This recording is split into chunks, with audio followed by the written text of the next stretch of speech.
She called it love. I call it a lesson. My wife, Jenna, burst through our front door like a tornado in designer heels, her phone already pressed to her ear before she'd even acknowledged my existence.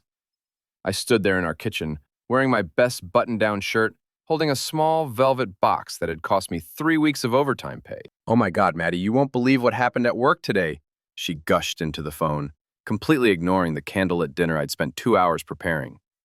The anniversary dinner. Our 5th wedding anniversary, to be exact. I cleared my throat. "Hey, Jenna, happy anniversary." Me with the kind of look you'd give a stray dog that wandered into your yard, mildly annoyed but not quite ready to call animal control yet. "Hold on, Maddie," she said, covering the phone's mouthpiece with her manicured fingers. "Steve, I completely forgot I made plans with the girls tonight. We're doing that new wine bar downtown. Rain check? Indicted. Bakanu, run check. On our anniversary." "I made dinner," I said, gesturing to the table I'd set with our wedding china, "and I got you something." Her eyes flicked to the velvet box in my hands, and for a split second I saw a flash of something. Guilt, maybe? But it vanished as quickly as it appeared. "That's sweet, honey, but I'm already running late. We can do the anniversary thing tomorrow night, okay?" She was already heading toward the stairs, phone back to her ear. "Sorry, Maddie, what were you saying about your boss?" I watched her disappear upstairs, listening to her animated chatter about office drama while she got ready to abandon our anniversary dinner for a night out with friends she saw every weekend. The candles I'd lit flickered in the draft from the closing bedroom door. 20 minutes later, she came back down wearing a black dress I'd never seen before, the kind that cost more than my monthly car payment and left very little to the imagination. Her makeup was perfect, her hair styled like she was heading to a red carpet event rather than a casual night out with girlfriends. "How do I look?" she asked, but she was already checking her reflection in her phone camera, not really waiting for my answer. "Beautiful," I said honestly. She always was beautiful. That had never been our problem. "Thanks. Don't wait up. You know how these girls' nights go." She grabbed her purse and headed for the door, then paused. "Oh, what was that thing you wanted to give me?" I held up the velvet box. "Your anniversary gift. Can you just leave it on the counter? I'll look at it tomorrow when I have more time." She was already opening the door, cool evening air rushing into our warm house, and then she was gone, leaving me standing alone in our kitchen with a romantic dinner growing cold and a piece of jewelry that had taken me months to save for. I sat down at the table I'd set for 2 and opened a bottle of wine, the good stuff I'd been saving for a special occasion. Apparently, our anniversary wasn't special enough for my wife, but it was still special to me. That's when I heard the gentle knock at the back door. "Steve, it's Molly. I saw Jenna leave and thought maybe you could use some company." Buckley was Jenna's stepsister, 3 years younger and about as different from Jenna as 2 people could be. Where Jenna was all sharp edges and carefully constructed perfection, Molly was soft and genuine. She worked as a nurse at the local hospital, drove a beat-up Honda Civic, and had never once made me feel like I wasn't good enough. "Come in," I called, and she appeared in the doorway wearing scrubs and a concerned expression. "Rough night?" she asked, taking in the abandoned romantic setup. "You could say that." I gestured to the empty chair across from me. "Want to help me eat this dinner before it goes completely to waste?" Molly's face lit up. "Are you sure? I don't want to intrude on your anniversary." "What anniversary?" I said with a bitter laugh. "According to my wife, girls' night trumps our wedding anniversary." Molly sat down and I poured her a glass of wine. For the first time all evening, I felt like someone actually wanted to be there with me. "This is incredible, Steve," she said after tasting the chicken marsala I'd spent all afternoon perfecting. "Jenna's crazy for missing this." "Yeah, well, Jenna's been missing a lot of things lately." I took a long sip of wine, feeling the alcohol warm my chest. "But enough about my marital problems. How was your day? Save any lives?" Molly laughed, and the sound was like music after hours of so much. Molly, of course, so many good more breaking, and spoke. Molly laughed, and just the summer that music after sharp, dismissive tone. "Just one, Mrs. Patterson came in with chest pains that turned out to be anxiety about her grandson's wedding." We talked for 2 hours. Really talked. The way Jenna and I used to before everything became about her job, her friends, her needs. Molly asked about my work at the insurance company, laughed at my stories about bizarre claims, and actually listened when I told her about the photography hobby I'd been trying to develop. When we finished eating, I remembered the velvet box still sitting on the counter. Want to see what 5 years of marriage gets you? I asked, picking up the box. Inside was a delicate silver necklace with a small pendant, Jenna's birthstone surrounded by tiny diamonds. I'd had it engraved with our wedding date on the back. Molly's eyes went wide. "Steve, this is gorgeous. She's going to love it." "You think so?" I asked, though I wasn't sure Jenna would even notice the engraving. Any woman would be lucky to receive something this thoughtful. Molly held the necklace up to the light, admiring the way the diamonds caught the candle flame. "The fact that you remembered her birthstone and got it engraved, it's perfect." Looking at Molly's genuine appreciation for the gift I'd chosen so carefully, something clicked in my mind. An idea that was probably fueled by wine and frustration, but felt absolutely right in that moment. "You know what, Molly? You should have it." "What? Steve, no. I can't take Jenna's anniversary gift." "Why not? She didn't want it. She couldn't even be bothered to look at it." I took the necklace from her hands and moved behind her chair. "Someone should appreciate it, and you're the only person who's shown any appreciation for anything I've done tonight." "Steve, I really can't. Please, let me do this. Let me give a gift to someone who actually wants to receive it." Molly was quiet for a long moment, then lifted her hair so I could fasten the clasp. The necklace looked perfect on her, like it had been made for her instead of for my ungrateful wife. "Thank you," she whispered. "It's the most beautiful thing anyone's ever given me." That's when I got the idea that would change everything. "Molly, would you mind if I took a picture? You look so happy, and I've been trying to work on my portrait photography." She blushed but nodded, and I grabbed my good camera from the living room. I took several shots of her wearing the necklace, her genuine smile lighting up her whole face. In every photo, she looked radiant, grateful, beautiful in a way that had nothing to do with expensive makeup or designer clothes. After Molly left, thanking me again for the dinner and the gift, I sat alone in my kitchen, looking at the photos on my camera's display. The contrast was stark. Here was someone who appreciated thoughtfulness, who valued the effort I'd put into making the evening special. I uploaded my favorite photo to Facebook with a simple caption. When someone appreciates the little things, it makes all the difference. "Thank you, Molly, for turning a disappointing night into something special." I tagged Molly and posted it, then went to bed in my empty house, wondering when my wife would finally come home from her girls' night. I woke up the next morning to my phone buzzing with notifications. The post had gotten more attention overnight than anything I'd ever shared on social media. Comments, likes, shares, and not all of them were positive.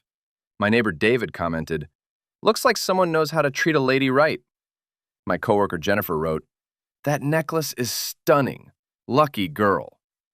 But then there were the other comments, the ones that made my stomach drop. "Wait, isn't Steve married to Jenna? Why is he giving jewelry to her sister? This is awkward. Where's Jenna in this picture? Drama alert."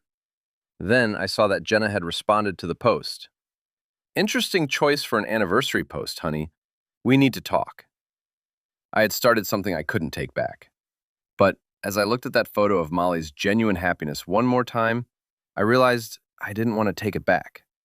The war was just beginning. Jenna didn't come home until 3 in the morning, and when she did, she was furious. "What the heck is wrong with you?" she hissed, standing in our bedroom doorway with her arms crossed. Her perfect makeup was smudged, her hair disheveled, and she smelled like cigarettes and men's cologne, neither of which she typically wore. I pretended to be groggier than I was. "What are you talking about?" "You know exactly what I'm talking about. That post. That picture of you giving my anniversary gift to my stepsister. Do you have any idea how humiliating that was for me?"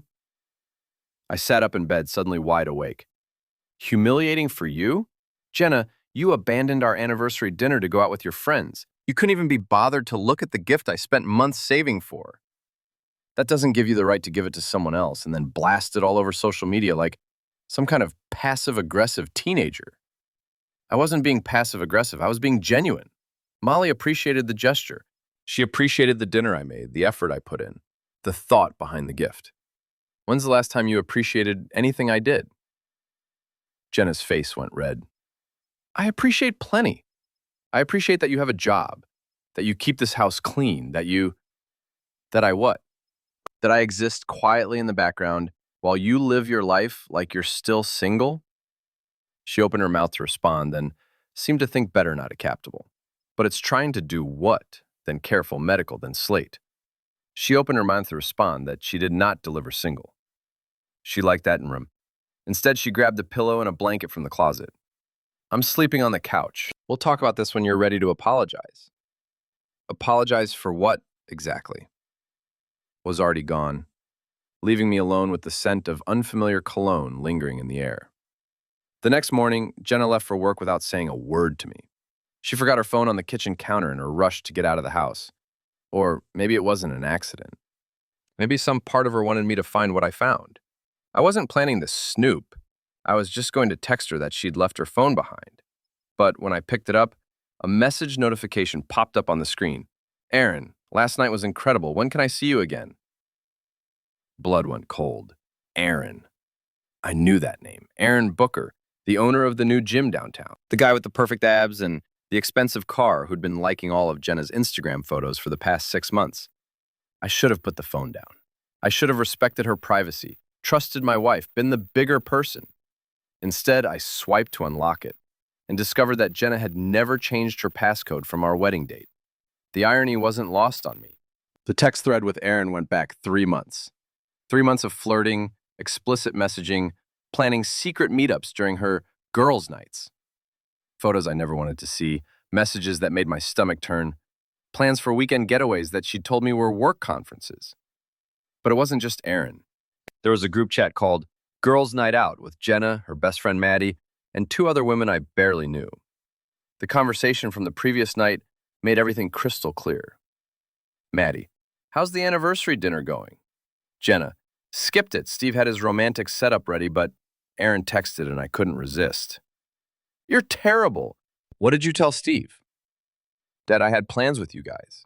He bought it completely. He's so pathetic. He just stood there holding some jewelry box like a lost puppy.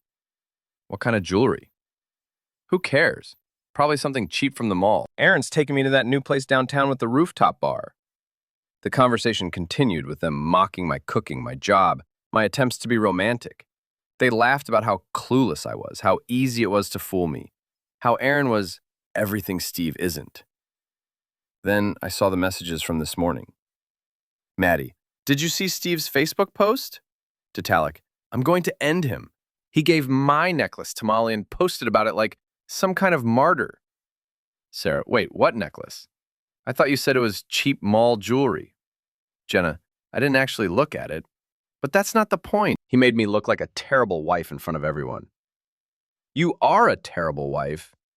Not helping, Maddie. Each one a knife twist in my chest. They've been planning this affair like a military operation, coordinating their lies, covering for each other. Every girls' night for the past 3 months had been a cover story for Jenna's affair. But the worst part wasn't the cheating. It was the contempt, the way they talked about me like I was some kind of joke, some pathetic creature who existed solely for their amusement. I took screenshots of everything, every message, every photo, every cruel joke at my expense. Then I put the phone back exactly where Jenna had left it and went to work, my mind racing with possibilities. At lunch, I drove to the Timberline, the local bar where Dave worked as a bartender. I needed to talk to someone, and Dave had been my best friend since college. If anyone would understand what I was going through, it would be him. You look like heck, Dave said when I walked in. The lunch crowd was thin, just a few regulars nursing beers and watching sports highlights on the mounted TVs. I need a drink, and I need to tell you something. Data Dave poured me a whiskey neat and leaned against the bar. What's going on, man? Fleeing, I told him everything. The anniversary dinner, the Facebook post, the phone messages. Dave's expression grew darker with each detail. Jesus, Steve. I'm sorry, I always thought Jenna was a little self-centered, but this is next level. The worst part is how stupid I feel. All those nights she was supposedly out with Maddie, and I was home watching Netflix like an idiot, thinking my wife was just having fun with her friends. You're not stupid. You trusted your wife. That's what married people are supposed to do. I knocked back the whiskey, feeling it burn. So what do I do now? Confront her? File for divorce? Pretend I never saw any of it? Dave refilled my glass without being asked. What do you want to do? I want to make her pay. I want her to feel as humiliated and stupid as I feel right now. Be careful, Steve. Revenge has a way of backfiring. But I wasn't in the mood for caution. I was in the mood for justice. That afternoon, I did something I'd never done before. I left work early, claiming a family emergency. I drove to Aaron's gym, a sleek, modern place called Booker's Fitness in the trendy part of downtown. Aaron was exactly what I'd expected. Tall, muscled, the kind of guy who probably spent more on protein powder than I spent on groceries. He was working with a client when I walked in, demonstrating some complicated exercise that required him to flex every muscle in his torso. I pretended to be interested in a membership, letting the teenage receptionist give me the full tour while I observed Aaron in his natural habitat. He was loud, arrogant, the kind of guy who called everyone bro and took selfies between sets. Everything I wasn't, which I supposed was the point. "That's Aaron, the owner," the receptionist said when she noticed me watching him. "He's amazing. He used to be a professional trainer for celebrities in Los Angeles." Psychologist. "Really? What made him come to a small town like this?" She lowered her voice conspiratorially. "I heard he had some kind of scandal out there. Something about getting too close to a client's wife. Alama perfect. A serial homewrecker who'd fled to our small town to start fresh." I wondered if Jenna knew about his history, or if she just thought she was special. I signed up for a trial membership and scheduled a session with Aaron for the following week. If I was going to destroy him, I needed to know my enemy. When I got home, Jenna was already there, pacing around the kitchen with her phone pressed to her ear. She looked up when I walked in, and I could see the guilt written all over her face. "I have to go, Maddie. Steve just got home." She hung up and faced me with her arms crossed. "We need to talk." "About what?" I asked, playing dumb. "About that post. About the necklace. About the fact that half the town is now gossiping about our marriage." "What are they saying?" "You know what they're saying. That I'm a terrible wife who doesn't appreciate her husband. That you're having an affair with my stepsister. That our marriage is falling apart." "Well, they're not wrong about the last part." "Well, they're not," believed Jenna's face crumpled. "Steve, please. I know I've been distant lately. I know I've been taking you for granted. But that doesn't mean our marriage is over. We can fix this." For a moment, I almost believed her. She looked genuinely upset, genuinely sorry. But then I remembered the group chat messages, the cruel laughter, the months of lies. "How was girls' night?" I asked casually. "It was fine. We went to that wine bar I mentioned, talked about work stuff. Nothing exciting." Unless lie, delivered with perfect sincerity. I wondered how many lies she'd told me over the years that I'd simply accepted without question. "That's nice. Did you have fun with Maddie and the others?" "Yeah, you know how it is. Same old gossip and complaining about our jobs."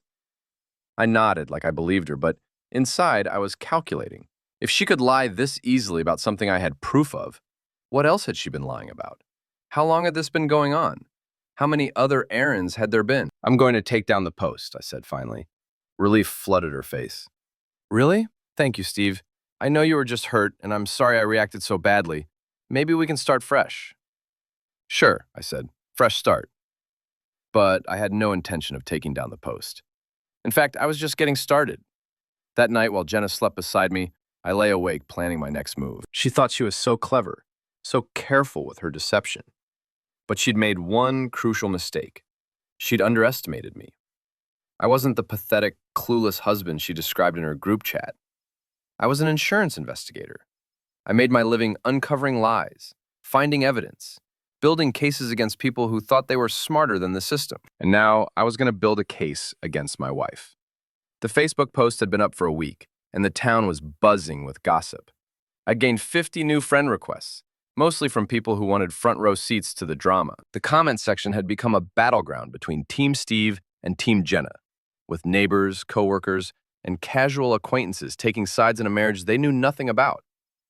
Mrs. Rafferty, our 70-year-old neighbor, had become my unofficial publicist. She'd shared the post with a lengthy comment about young women today not appreciating good men, which had been shared another 30 times. The local Facebook groups were dissecting every detail of the photo, analyzing Molly's expression, debating the cost of the necklace, speculating about the state of my marriage. Jenna was mortified. She'd started leaving for work earlier and coming home later, avoiding the neighbors who'd once been friendly but now looked at her with barely concealed judgment. Her Instagram posts had become defensive, filled with inspirational quotes about not letting other people define your happiness and rising above the drama. Not done yet, not even close. On Thursday night, I went back to the Timberline. It was karaoke night, which meant the place was packed with locals looking to drink away their midweek stress. I found Dave behind the bar, efficiently serving drinks to the rowdy crowd. "How's married life treating you?" he asked with a grin, sliding me a beer. "About as well as you'd expect. Jenna's been giving me the silent treatment for 3 days." Maybe that's a blessing in disguise. I was about to respond when I heard a familiar laugh from across the bar.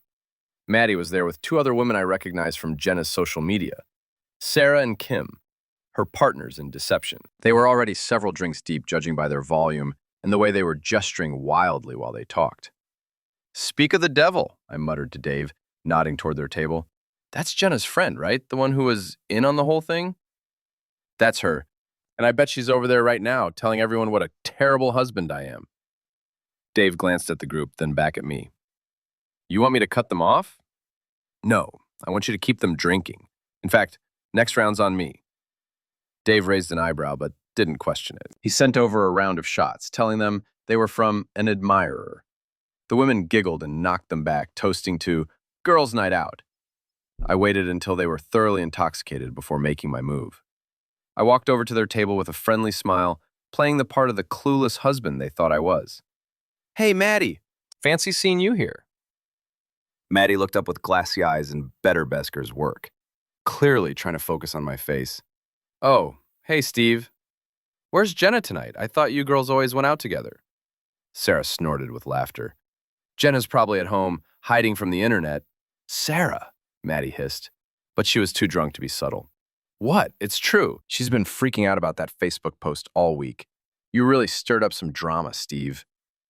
I sat down uninvited, signaling Dave for another round. I didn't mean to cause any trouble. I was just appreciating someone who appreciated me, you know? "Oh, we know," Kim said with a giggle. "Jenna told us all about your romantic anniversary dinner. Candlelight, homemade food, expensive jewelry. Very sweet." "A crystal. Expensive?" I asked, raising an eyebrow. "I thought Jenna said it was cheap mall jewelry." 3 women exchanged glances, suddenly realizing they'd revealed more than they intended. "I mean, I'm sure it was lovely," Maddie backtracked.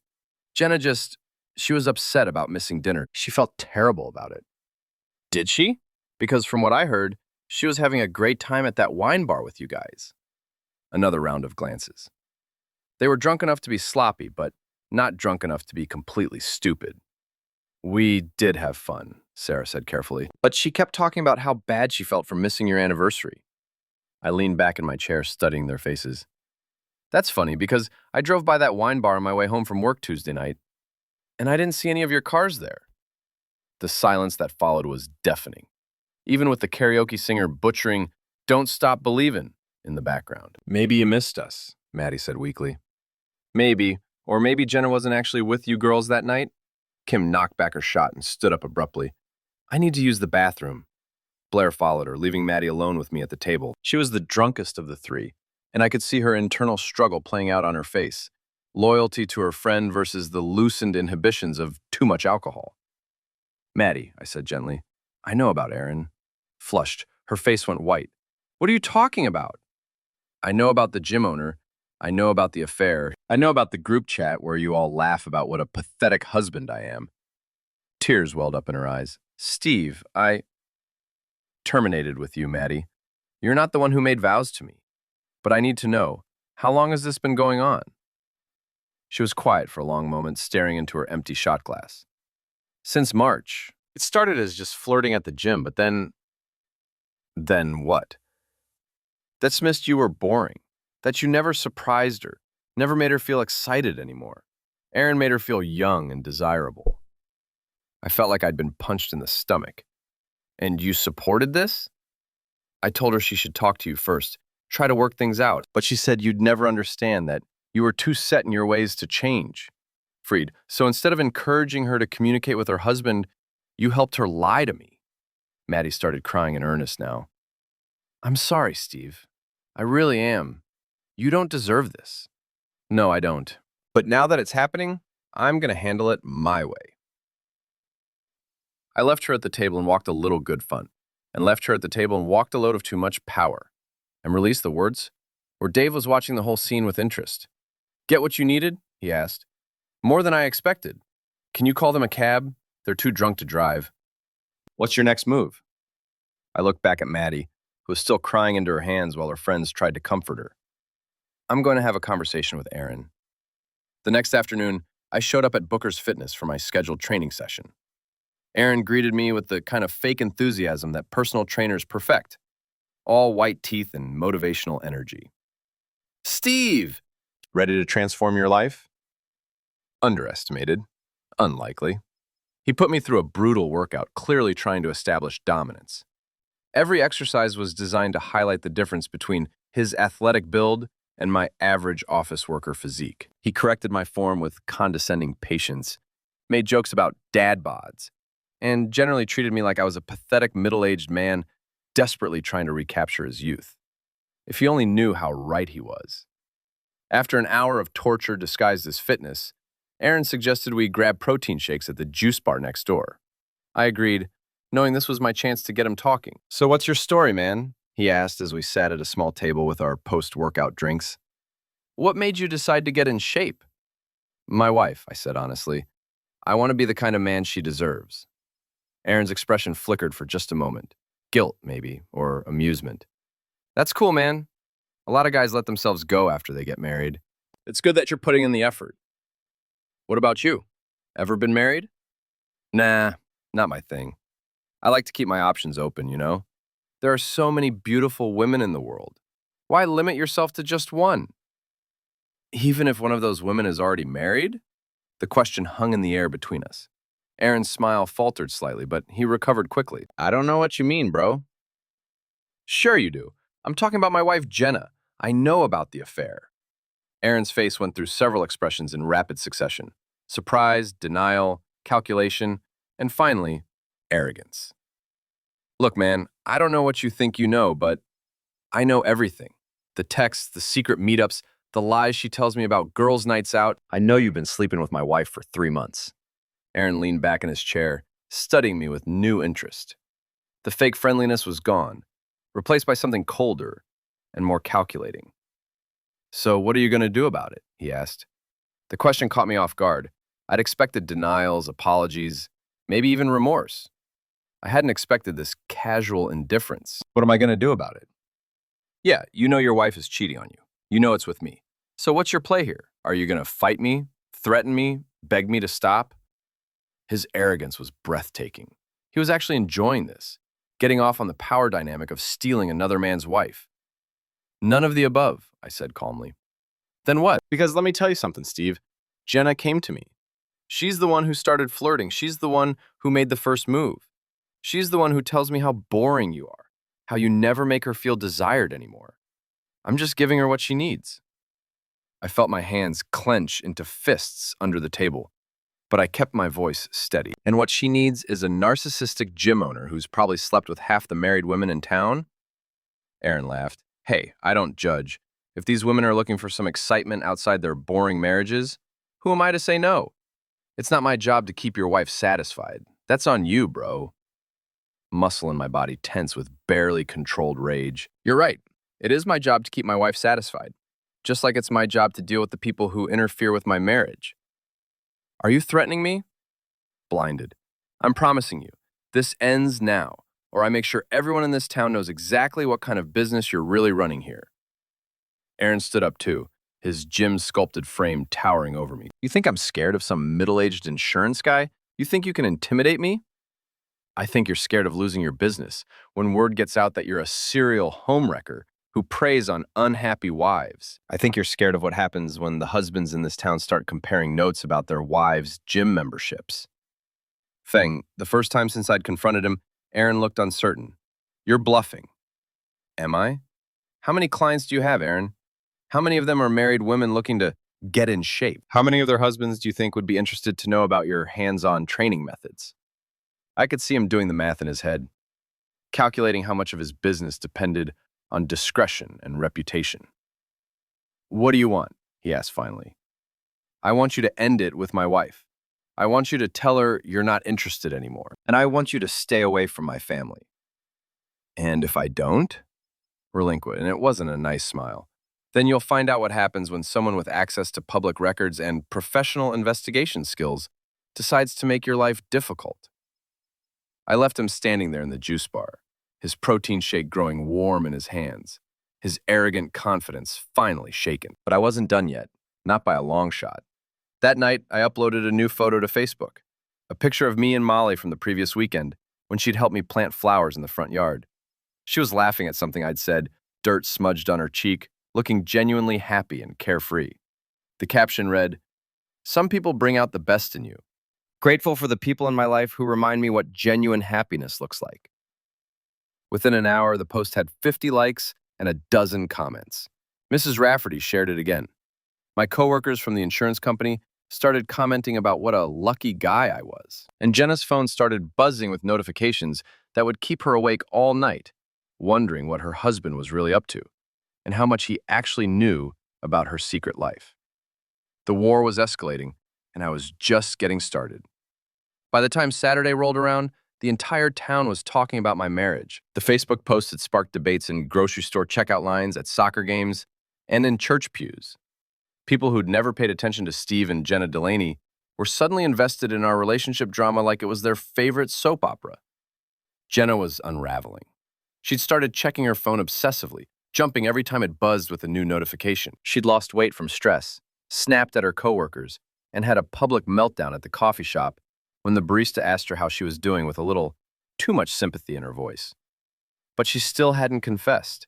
She still hadn't told me the truth about Aaron, about the months of lies, about the group chat where she'd mocked our marriage. Instead, she'd doubled down on her victim narrative, posting her own Facebook updates about surviving toxic relationships and learning to put yourself first.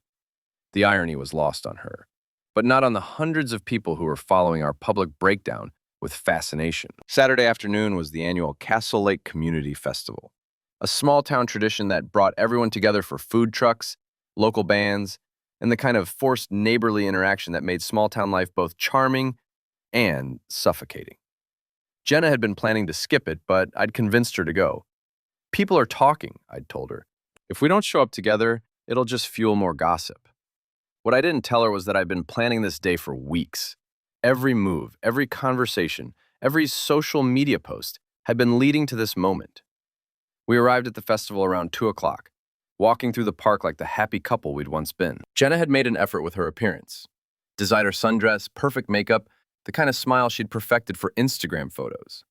But I could see the tension in her shoulders, the way her eyes darted around looking for judgment in every face. "Steve, Jenna!" Mrs. Rafferty appeared beside us like she'd been waiting. "How wonderful to see you both together. You make such a lovely couple." The comment was pointed, and we all knew it. Mrs. Rafferty had been one of my most vocal supporters in the Facebook comments, and her presence felt like a public endorsement of my version of events. "Thank you, Mrs. Rafferty," I said warmly. "We're looking forward to a nice day together." Jenna smiled tightly and excused herself to get lemonade from one of the food trucks. I watched her walk away, her phone already in her hand, probably texting Aaron or Maddie about the awkwardness of the situation. "That girl doesn't know how good she has it," Mrs. Rafferty said, loud enough for several nearby families to hear. "A man who cooks anniversary dinners and buys thoughtful gifts? She should count her blessings." Hearn moved through the crowd, stopping to chat with neighbors, coworkers, and acquaintances. Everyone wanted to know how I was doing, how my marriage was holding up, whether the Facebook posts meant what they thought they meant. I played the part of the confused but hopeful husband, grateful for their support but trying to work things out with my wife. Meanwhile, Jenna was having a very different experience. I watched from across the park as she tried to navigate conversations with people who'd clearly been discussing her behavior online. The sympathy she'd expected wasn't there. Instead, she was getting polite but cool responses, the kind of social freeze-out that happened when a small town decided someone had crossed a line. Around 4 o'clock, I spotted Aaron near the beer tent. He was with a group of his gym clients, mostly women, mostly married, all of them hanging on his every word like he was some kind of fitness guru instead of a serial homewrecker. I'd been waiting for this moment. I walked over to the group with a friendly smile, carrying 2 beers like I was just another festival goer looking for conversation. "Aaron, great to see you here, man." The women in his group looked confused. They clearly didn't know who I was or why I was interrupting their conversation with their beloved trainer. "Steve," Aaron said carefully, "how's it going?" Really well, actually. I've been thinking a lot about our conversation the other day, about keeping my wife satisfied and dealing with people who interfere with marriages. The group went quiet, sensing tension they didn't understand. I don't know what you're talking about, Aaron said, but his voice had an edge to it. Sure you do. We talked about how you like to keep your options open, how you don't believe in limiting yourself to just one woman, how you think it's not your job to worry about other people's marriages. One of the women, I recognized her as Linda Morrison, whose husband worked at the bank, looked between us with growing understanding. What exactly are you saying? She asked. I turned to her with a sympathetic expression. I'm saying that Aaron here has some interesting ideas about married women and their fitness needs. Very hands-on approach to personal training, if you know what I mean. Aaron's face went red. You need to stop talking right now. Wherever. Why? I thought you weren't ashamed of your business practices. I thought you were proud of giving women what their boring husbands can't provide. The crowd around us was growing, drawn by the tension and raised voices. I could see Jenna pushing through the group, her face pale with panic. Steve, what are you doing? She demanded. I'm having a conversation with your boyfriend about his professional ethics. The words hit the crowd like a bomb. And there's no church as well, but like something in a ranger them. Maybe it's stuck at the case of you are Frangen. I'm having a conversation with your boyfriend can't provide.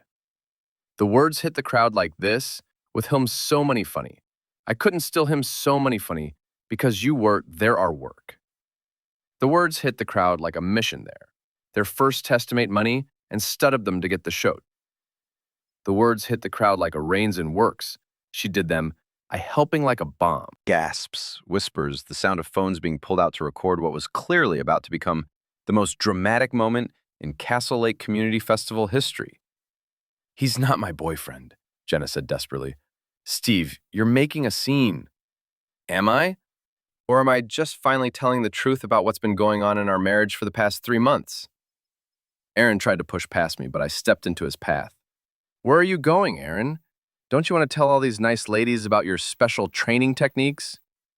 Get out of my way, he growled. Or what? You'll do to me what you did to my marriage? That's when Aaron made his mistake. Surrounded by a crowd of people humiliated and angry, he took a swing at me. I'd been hoping he would. I ducked his punch easily. All those boxing lessons I'd been taking at the gym across town, the ones Jenna didn't know about, had paid off. Aaron's momentum carried him forward, and I helped him along with a gentle push that sent him stumbling into the beer tent's support pole. The crowd erupted. Phones came out, recording everything as Aaron tried to regain his footing and his dignity. He was bigger than me, stronger than me, but he was also off balance and embarrassed, swinging wildly while I stayed calm and controlled. Stop it, Jenna screamed. Both of you, stop! But it was too late to stop anything. The fight, if you could call Aaron's clumsy swings and my defensive dodging a fight, lasted about 30 seconds before festival security broke it up. But those 30 seconds were enough to complete Aaron's public humiliation and confirm every suspicion the town had been harboring about my wife's behavior. As security pulled Aaron away, I turned to address the crowd that had gathered around us. I apologize for the disruption, I said, loud enough for everyone to hear. I came here today hoping to enjoy the festival with my wife, but I couldn't stand by and watch this man continue to prey on married women in our community. The flecked crowd murmured its approval. Someone started clapping and others joined in. I was being applauded for defending not just my marriage, but the sanctity of marriage in general. Jenna looked around at the faces surrounding us, neighbors, friends, coworkers, all of them looking at her with a mixture of pity and judgment. Her carefully constructed image as the wronged wife had crumbled in 30 seconds of public drama. This is insane, she said, her voice breaking. You're all insane. She pushed through the crowd and ran toward the parking lot, leaving me standing in the center of what had become the most talked about moment in Castle Lake history. Mrs. Rafferty appeared at my elbow. You did the right thing, dear, she said loudly. That woman doesn't deserve you. More applause, more supportive comments, more phones recording my moment of triumph. I'd gone from the pathetic husband to the wronged hero in the span of one afternoon. But I wasn't done yet. That evening, I posted one final Facebook update, a photo of myself at the festival, surrounded by supportive neighbors, with a caption that would seal Jenna's fate in our small town. Thank you to everyone who came up to me today to offer support and encouragement. It means more than you know to have a community that values honesty, loyalty, and the sanctity of marriage. Sometimes the hardest thing about doing the right thing is finding the courage to do it publicly. Today I found that courage, and I'm grateful for all of you who stood with me. Post went viral within hours, not just locally, but regionally, then nationally. Someone had filmed the confrontation with Aaron and posted it to TikTok, where it racked up millions of views. The story got picked up by local news stations, then national ones. I started getting interview requests from podcasters and morning show producers. I became the face of the wronged husband, the everyman who'd stood up to the homewrecker and reclaimed his dignity. Jenna became the cautionary tale, the ungrateful wife who'd thrown away a good marriage for a cheap affair. The divorce papers were filed on Monday. Jenna didn't contest them. She couldn't, not after everything that had come out. She moved back in with her parents in the next town over, deleted her social media accounts, and started looking for a new job far away from Castle Lake. Aaron's gym went out of business within a month. Turns out I've been right about his client base. Most of his revenue came from married women whose husbands were no longer comfortable with their wives getting personal training from a known homewrecker. Maddie apologized to me publicly, posting a long Facebook confession about her role in covering up the affair. She begged forgiveness from the community and promised to be a better friend to future spouses. And me? I kept the house, kept my job, kept my dignity, and kept the respect of my community. I'd gone from being the pathetic husband to being the local hero, the man who'd stood up for marriage and morality in a world gone wrong. 6 months later, I married Molly in a small ceremony at the community center where the festival had taken place. She wore the necklace I'd given her that first night. Our first night, really, though neither of us had known it at the time. Mrs. Rafferty officiated the ceremony. The whole town came to celebrate, treating our wedding like a victory lap for justice and true love. In my wedding speech, I thanked everyone for their support during the darkest time of my life. I talked about how sometimes you have to lose everything to find out what really matters. I said that Molly had shown me what real love looked like. Not the selfish, demanding love that takes without giving, but the generous, appreciative love that makes both people better. The crowd gave us a standing ovation. Later that night, as Molly and I danced to our wedding song, I caught sight of my reflection in the community center's windows. I looked like a different man than the one who'd stood in his kitchen 6 months earlier, holding an anniversary gift that would never be appreciated. I looked like a winner, because that's exactly what I was.